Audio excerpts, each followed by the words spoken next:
등촌가족 여러분, 오늘은 기쁘고 복된 주일입니다. 여러분 기쁘십니까? 주일이어서 기쁜 날이지만 다른 주일보다 더 기쁜 이유는 우리 앞에 앉아 있는 분들이 학습과 세례, 입교에 있는 주일이기 때문입니다. 여러분, 학습과 세례, 입교에 공통점이 있습니다. 그 공통점이 무엇인지 아십니까? 그것은 바로 신앙 고백입니다. 반드시 신앙 고백이 있어야만 학습과 세례, 입교에 참여하실 수 있습니다. 그러면 어떤 신앙 고백입니까? 바로 예수님을 자신의 구주로 영접하는 신앙 고백이 있어야 합니다. 복음의 신앙 고백, 여러분 다 아시죠? 예수님을 나의 주와 그리스도로 고백하는 그 신앙 고백이 있어야만 반드시 학습과 세례와 입교에 참여하실 수 있습니다. 그러므로 오늘은 세례의 영광이라는 제목으로 어떤 사람이 세례를 받을 수 있는지, 그리고 세례를 받고 난 이후에는 어떤 사람이 되어야 하는지 하나님의 말씀을 듣고자 합니다. 오늘 본문은 니고데모라는 사람이 예수님을 찾아오는 장면으로 시작됩니다. 여러분, 니고데모는 바리새인이었으며 유대인의 지도자였습니다. 성경 밑에 각 줄을 보시면 유대인의 지도자라는 말에 어떻게 적혀 있습니까? 아무도 성경을 보시는 분이 없네요. 산헤드린 공회원이라고 적혀 있습니다. 그리고 10절을 보시면 니고데모는 이스라엘의 선생님이었다라고 말씀합니다. 결론적으로 니고데모라는 사람은 바리새인, 즉 율법에 정통한 사람이었고, 산헤드린 공회원, 즉 정치적인 지도자였고, 덕망 있는 이스라엘의 선생님이었다는 것을 알 수 있습니다. 그 유능하고 유명한 니고데모가 예수님을 찾아왔습니다. 여러분, 그런데 언제 예수님을 찾아왔냐 하면 성경을 보시면 밤에 찾아왔다고 말씀하고 있습니다. 여러분, 왜 니고데모가 밤에 예수님을 찾아왔을까요? 성경에는 구체적으로 나와 있지 않습니다. 그러나 많은 성경학자들은 바리새인인 니고데모가 사람들의 눈을 피해 의도적으로 밤에 찾아왔을 것이라고 그렇게 추정합니다. 여러분, 성경에서 밤은 무엇을 상징하는지 아십니까? 밤은 어둡고 죄된 세상을 상징합니다. 요한은 의도적으로 밤이라는 단어를 사용하면서 이스라엘의 선생님이고 율법에 정통한 바리새인이면서 산헤드린 공회원인 이렇게 유명하고 신실한 사람도 밤에 속한 사람, 즉 하나님의 은혜가 아니면 구원을 받지 못하는 세상 사람과 전혀 다를 바 없는 사람임을 강조하고 있습니다. 세상 사람들의 눈에는 니고데모는 낙과 같은 사람이었습니다. 저명한 사람이었습니다. 그리고 존경받는 사람이었습니다. 그러나 하나님의 눈에는 어떻습니까? 하나님의 눈에는 밤과 같은 사람이었습니다. 하잘것없는 사람이었습니다. 세상의 죄인에 불과하였습니다. 예수님은 그런 니고데모에게 3절에서 사람이 거듭나지 아니하면 하나님의 나라를 볼 수 없다라고 말씀하셨습니다. 다시 말하면 인간이 가지고 있는 학벌이나 혈통, 지식이나 재물, 도덕적인 능력이나 율법의 행위로는 하나님 나라에 들어가지 못하고 오직 거듭나야만 하나님의 나라에 들어갈 수 있다는 뜻입니다. 여러분, 거듭난다는 의미가 무엇인지 아십니까? 거듭난다. 우리 성경을 보시면 거듭나지의 단어에 또 각주가 붙어 있습니다. 어떻게 적혀 있습니까? 위에서라고 적혀 있습니다. 그러므로 거듭난다는 뜻은 위에서, 즉 하늘에서 태어난다는 뜻입니다. 그러므로 거듭나지 아니하면 하나님의 나라를 볼 수 없다는 뜻은 새롭게 하늘에서부터 태어나야지만 구원을 받을 수 있다는 뜻입니다. 그러므로 여러분, 세례는 어떤 사람이 받아야 합니까? 하늘에서 태어나는 사람, 다시 말하면 하나님의 은혜로 올바른 신앙 고백을 하는 성도가 받아야 합니다. 이 자리에 학습과 세례, 입교를 받으시는 분들에게 부탁드립니다. 여러분은 하나님의 은혜로 올바른 신앙 고백을 하시면서 오늘 의식에 참여했으면 좋겠습니다. 그리고 이미 세례를 받은 성도들은 오늘 설교를 들으면서 나는 하나님의 은혜로 올바른 신앙 고백을 하고 있는지 점검하는 시간이 되었으면 좋겠습니다. 여러분, 세례는 하나님의 은혜로 받는 것입니다. 그 말은 내가 의지적으로 결심해서 세례를 받는 것이 아니라는 뜻입니다. 믿음이 하나님의 선물이기 때문에 능동태가 아니라 수동태인 것처럼 세례도 신앙 고백을 내가 하는 것이 아니라 신앙 고백이 하나님의 은혜로 되어지는 것입니다.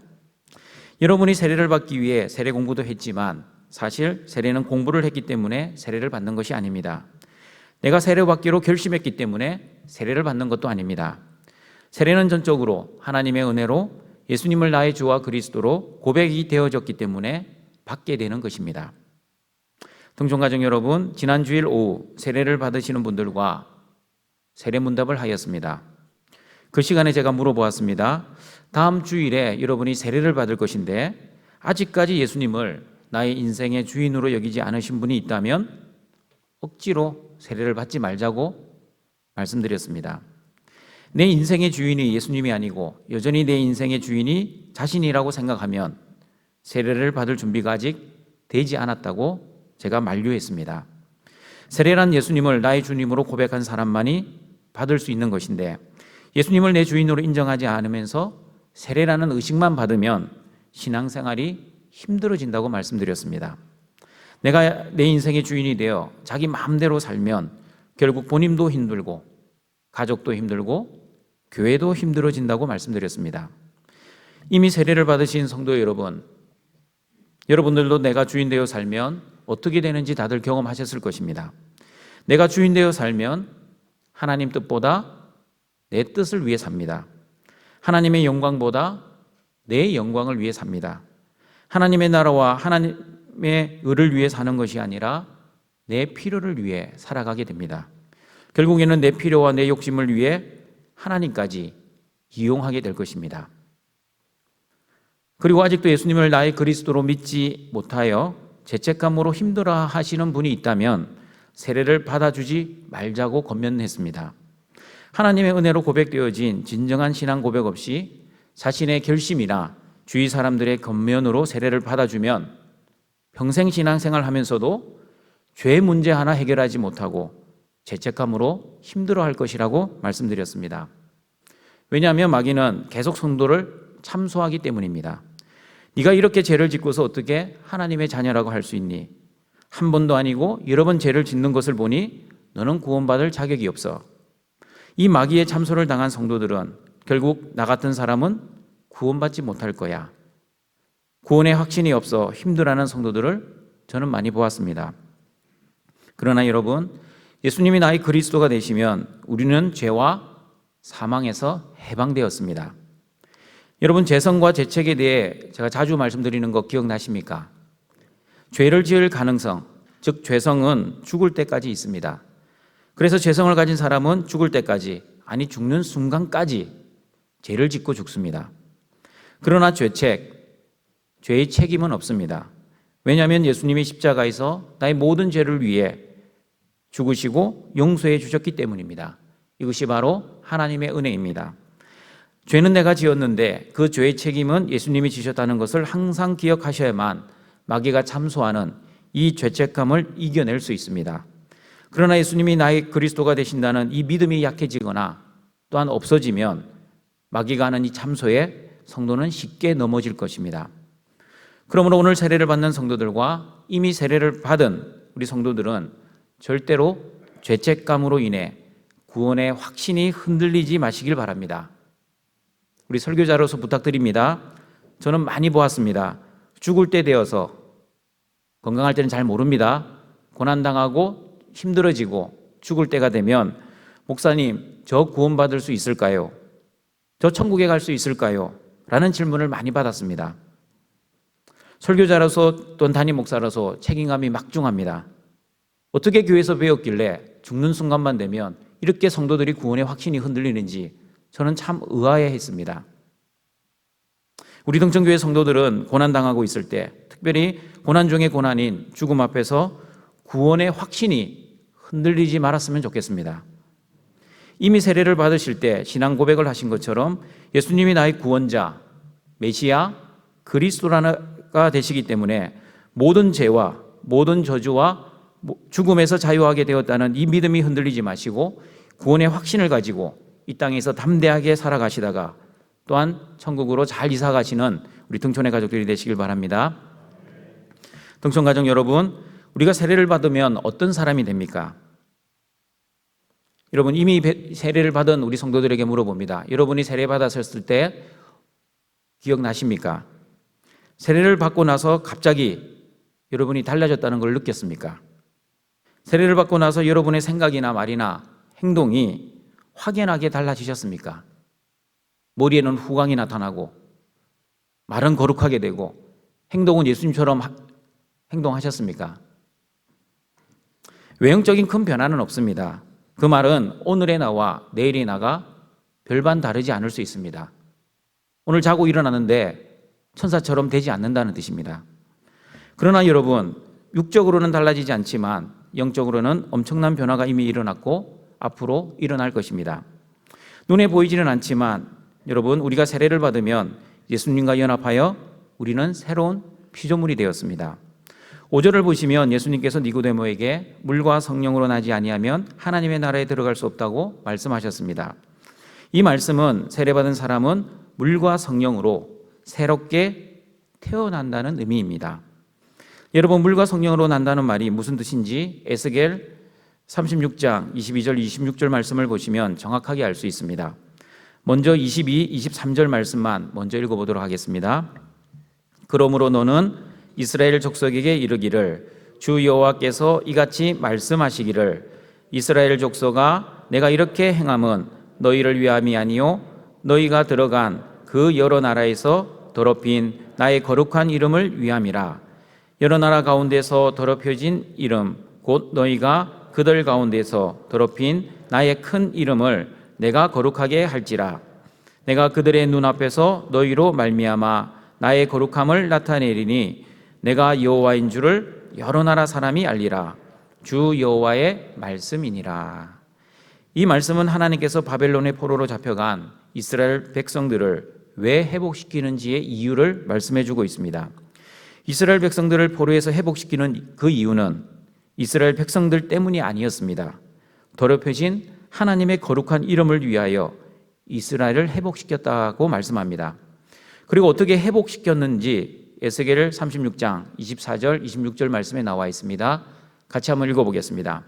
내가 너희를 여러 나라 가운데서 인도하여 내고 여러 민족 가운데서 모아 데리고 고국 땅에 들어가서 맑은 물을 너희에게 뿌려서 너희로 정결하게 하되 곧 너희 모든 더러운 것에서와 모든 우상 숭배에서 너희를 정결하게 할 것이며 또 새 영을 너희 속에 두고 새 마음을 너희에게 주되 너희의 육신에서 굳은 마음을 제거하고 부드러운 마음을 줄 것이며.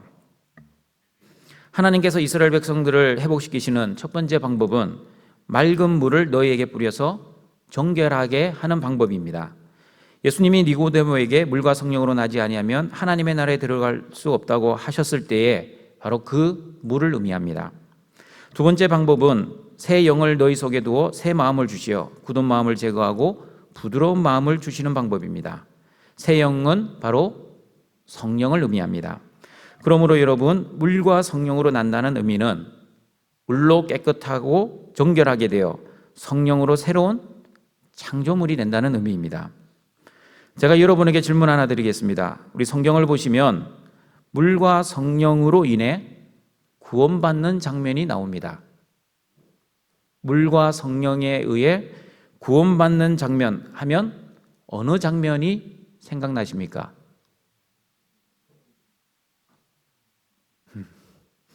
제가 원하는 답은 홍해를 건너 이스라엘을 구원하시는 장면입니다. 여러분, 성령의 히브리어는 르와흐입니다. 이 르와흐는 바람이라는 뜻, 숨, 호흡이라는 뜻도 있습니다.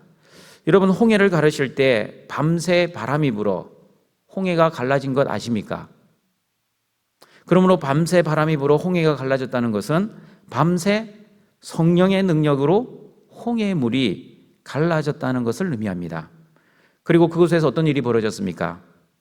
애굽의 모든 군대는 물에 빠져 죽었고 이스라엘 백성들은 구원을 경험하였습니다. 그러므로 이스라엘 백성들이 홍해를 건너 구원받았다는 것은 하나님을 거역하는 모든 죄인들은 물에 빠져 죽고 하나님의 자녀들은 새로운 생명으로 구원을 받았다는 것을 의미합니다. 그러므로 바울은 고린도전서 10장 1절 2절 말씀에서 이스라엘 백성들이 홍해를 건너 구원받은 그 사건을 이스라엘 백성들이 세례를 받은 것이라고 그렇게 말씀하고 있습니다. 같이 한번 읽어보겠습니다. 형제들아, 나는 너희가 알지 못하기를 원하지 아니하노니 우리 조상들이 다 구름 아래에 있고 바다 가운데로 지나며 모세에게 속하여 다 구름과 바다에서 세례를 받고. 그러므로 여러분, 세례를 받는다는 것은 죄에 대하여 죽어 정결하게 되고 성령에 의해 살아나 새로운 사람이 된다는 그런 의미입니다. 다시 말하면 재창조되었다는 뜻입니다. 에스겔 36장에 이은 에스겔 37장을 보시면 마른 뼈에 생기를 불어넣으니 뼈들이 살이 붙고 힘줄이 붙어 군대가 되는 말씀이 나옵니다. 이렇게 물과 성령으로 거듭난 사람은, 다시 말하면 세례를 받아 구원을 받은 사람은 완전히 재창조의 사람, 새로운 사람이 된다는 것을 보여주고 있습니다. 그러므로 우리는 세례받기 전에는 마른 뼈와 같이 죽었던 영혼이었습니다. 그러나 세례를 받고 난 이후에는 어떤 사람이 되었습니까? 마른 뼈에 생기가 들어갔습니다. 뼈들이 살이 붙고 힘줄이 생기기 시작하였습니다. 그리고 새 생명을 가진 군대가 되었습니다. 마찬가지입니다. 우리가 세례를 받은 새로운 피조물이 되면 더 이상 죽은 영혼이 아닌 것입니다. 영적 근육이 생기고 영적 힘줄이 생겨나 새로운 피조물이 된 것입니다. 이전과는 완전히 다른 사람이 되었습니다. 이전에는 내 인생의 주인이 나였지만 세례받고 난 이후에는 내 인생의 주인이 누가 됩니까? 자신이 아니라 하나님, 예수님이 내 인생의 주인이 됩니다. 이전에는 육적으로 사는 인생이었지만 세례받고 난 이후에는 영적으로 살아가는 새로운 피조물이 된 것입니다. 이전에는 잘 먹고 잘 사는 행복에 관심을 가지고 그렇게 살아왔지만 세례받고 난 이후에는 어떻게 살아야 합니까? 행복이 아니라 거룩을 위해 살아야 합니다. 이전에는 내 필요와 내 영광을 위해 살았지만 세례받고 난 이후에는 하나님의 나라와 하나님의 영광을 위해 살아야 합니다. 이렇게 세례받은 성도가 새로운 피조물로 재창조되었다는 것을 로마서 6장 3절 5절 말씀에서 이렇게 설명하고 있습니다. 같이 한번 읽어보겠습니다. 무릇 그리스도 예수와 합하여 세례를 받은 우리는 그의 죽으심과 합하여 세례를 받은 줄을 알지 못하느냐. 그러므로 우리가 그의 죽으심과 합하여 세례를 받음으로 그가와 함께 장사되었나니 이는 아버지의 영광으로 말미암아 그리스도를 죽은 자 가운데서 살리신과 같이 우리로 또한 새 생명 가운데서 행하게 하려 함이라. 만일 우리가 그의 죽으심과 같은 모양으로 연합한 자가 되었으면 또한 그의 부활과 같은 모양으로 연합한 자도 되리라. 여러분, 세례받은 성도가 왜 새로운 피조물이 되어 삶의 방향과 삶의 목적이 변화되었을까요? 그것은 바로 세례를 통해 성도는 예수님과 연합되었기 때문입니다. 그렇다면 성도는 예수님과 어떤 연합을 하였습니까? 첫 번째, 예수님의 죽음과 연합이 되었습니다. 왜냐하면 세례를 받으면 이제 새 사람이 되어 옛 사람이 죽었기 때문입니다. 나의 옛 성질도 죽었습니다. 나의 옛 자아도 죽었습니다. 기절한 것이 아니라고 제가 말씀드렸습니다. 자신의 옛 성질과 옛 사람이 잠시 기절했다가 다시 부활하면 큰일 납니다. 자신도 힘들고 가족도 힘들고 교회는 더 힘듭니다. 예수님이 십자가에서 죽으신 것처럼 우리도 완전히 십자가에서 죽어야 합니다. 오늘 세례를 받으시는 분들과 이미 세례를 받으신 성도 여러분, 여러분은 십자가에서 죽은 사람들입니다. 십자가에서 기절한 사람이 아니라는 것을 꼭 기억하시길 바랍니다. 십자가에서 완전히 죽었기 때문에 이제 더 이상 여러분의 옛 사람, 옛 자아, 옛 성질, 옛 기질 때문에 힘들어하지 않아야 합니다. 새로운 피조물답게, 새 생명을 가진 사람답게, 그리고 예수님답게 온유하며 겸손하게 살아야 합니다. 그리고 세례를 받은 성도는 두 번째, 예수님의 부활과 연합되었습니다. 그래서 우리는 죽음으로 끝나는 존재가 아닌 것입니다. 육신의 죽음을 피할 수는 없겠지만 죽음의 세력이 우리를 좌지우지할 수 없게 되었습니다. 그러므로 세례받은 성도는 더 이상 죽음의 공포, 죽음을 두려워할 필요가 없습니다. 죽음을 승리하시고 부활하신 예수님처럼 우리도 죽음으로 끝나는 것이 아니라 반드시 부활을 할 것이고 그 부활의 소망을 가지고 이 땅에서 담대하게 살아갈 수 있기 때문입니다. 여러분, 거듭난다는 뜻이 위로부터 난다, 하늘에서 내려온다는 뜻이라고 말씀드렸습니다. 그러면 위로부터 오시는 분, 하늘에서 내려오시는 분은 누구입니까? 요한복음 3장 13절의 말씀을 보시면 하늘에서 내려온 자, 곧 인자라고 말씀하고 있습니다. 인자는 누구입니까? 바로 예수님입니다. 그리고 하늘에서 내려오셔서 저주와 심판의 물에 의해 죽으시고 성령에 의해 다시 사신 분은 누구입니까? 바로 예수님입니다. 그러므로 세례를 받으면 예수님처럼 죄에 대해 죽고 성령에 의해 새로운 피조물이 되어 하나님의 자녀가 되는 것입니다. 에스겔 36장 27절, 28절 말씀처럼 물로 정결하게 되고 새 영을 받게 되면, 즉 다시 말하면 세례를 받은 성도가 되면 성도는 하나님의 백성이 되고 하나님은 성도의 하나님이 되신다고 말씀하고 있습니다. 우리 에스겔 36장 27절 28절 말씀을 읽어보겠습니다.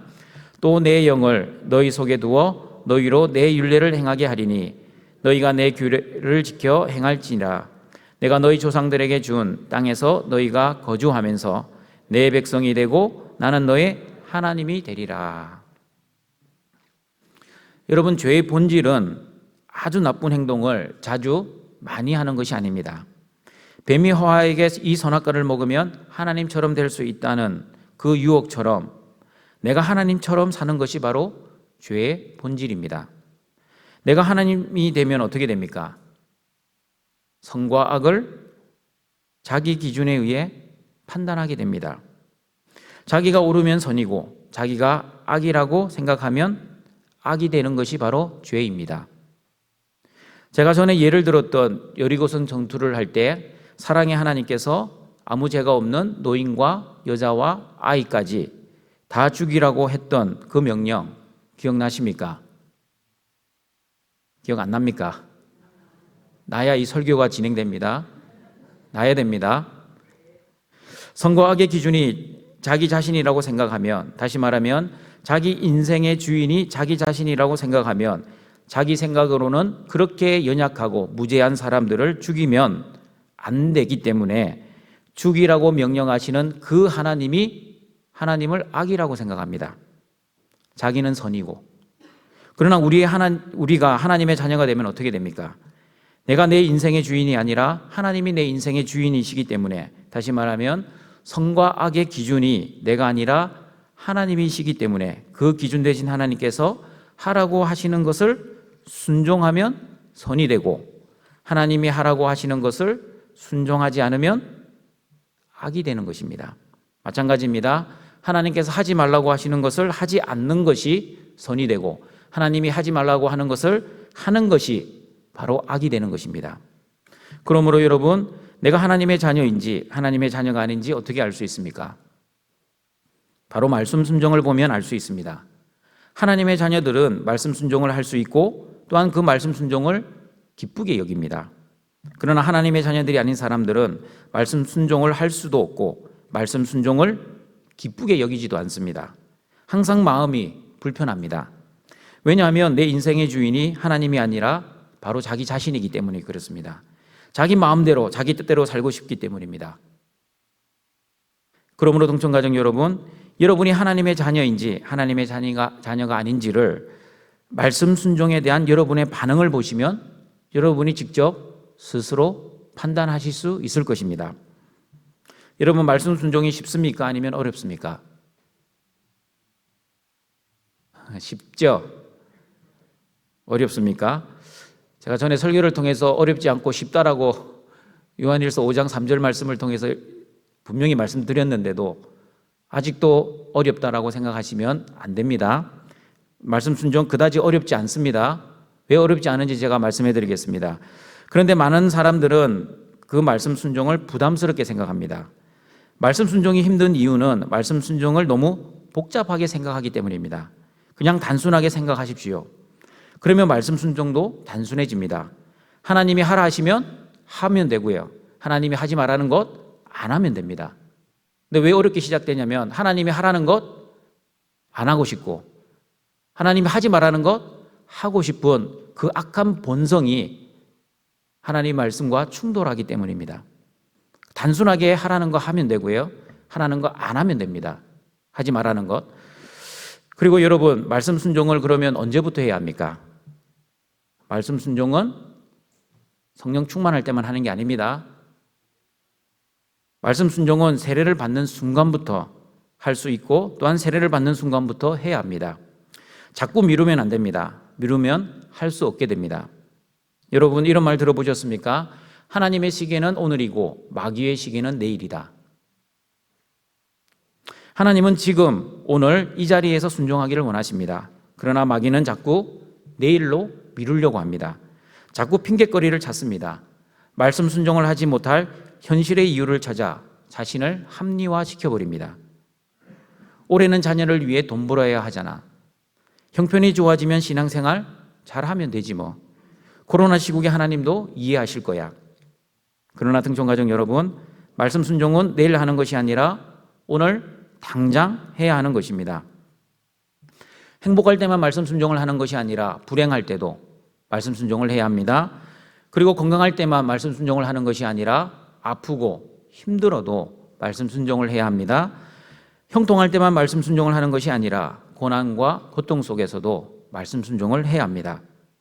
그러므로 오늘 세례를 받는 성도들은 여러분의 현실의 상황에 상관없이 오늘부터 말씀 순종을 시작하시고 그 말씀 순종을 통해 하나님과 풍성한 은혜의 교제를 가지시기를 바랍니다. 말씀을 정리하도록 하겠습니다. 세례는 전적인 하나님의 은혜로 예수님을 나의 주와 그리스도로 고백하는 그 사람만이 받을 수 있습니다. 세례를 받으면 여러분의 외모가 달라지거나 갑자기 천사처럼 변하지는 않습니다. 겉으로는 아무 변화가 없는 것처럼 보이지만 그러나 앞으로 조금씩 영적으로 엄청난 변화가 일어날 것입니다. 왜냐하면 예수님의 죽음과 부활과 여러분이 연합되었기 때문에 인생의 주인이 바뀌었고 내 인생의 목적과 방향 그리고 여러분의 신분이 완전히 달라지는 새로운 피조물이 되었기 때문입니다. 그러므로 학습과 세례, 입교를 받는 분들에게 부탁드립니다. 하나님의 자녀가 되었으니 하나님을 주인으로 모시고 하나님의 말씀을 내일로 미루지 마시고 오늘 당장 순종하며 사십시오. 예수님의 죽음과 부활과 연합되어 하나님의 새로운 피조물이 되었다는 것을 항상 기억하시고 현실의 고난과 고통, 심지어 죽음조차 두려워하지 마시고 부활의 소망을 가지시고 세상에서 승리하며 사시길 바랍니다. 세례를 받은 자답게 예수님만이 나의 주와 그리스도가 되신다는 그 올바른 신앙 고백과 그 고백적 삶을 통해 하나님께 영광을 돌리시는 우리 등촌의 가족들이 되시기를 주님의 이름으로 축원합니다. 사랑과 자비가 풍성하신 여호와 하나님, 오늘도 복되고 기쁜 주일 하나님 앞에 모여 말씀과 기도와 찬양으로 영과 진리의 예배를 드리게 하시니 감사드립니다. 학습과 세례, 입교를 준비하는 모든 등촌의 자녀들에게 하나님의 은혜로 예수님만이 나의 주와 그리스도가 되신다는 올바른 신앙 고백이 되게 하옵시고 또한 예수님의 죽음과 부활에 연합된 새로운 피조물이 된 우리 모든 등촌 가족들에게 세상 속에 살고 있지만 세상과 동화되지 않고 세상에서 이기고 승리하는 거룩한 하나님의 백성들이 될 수 있도록 은혜를 베풀어 주시옵소서. 예수님의 이름으로 기도하옵나이다. 아멘.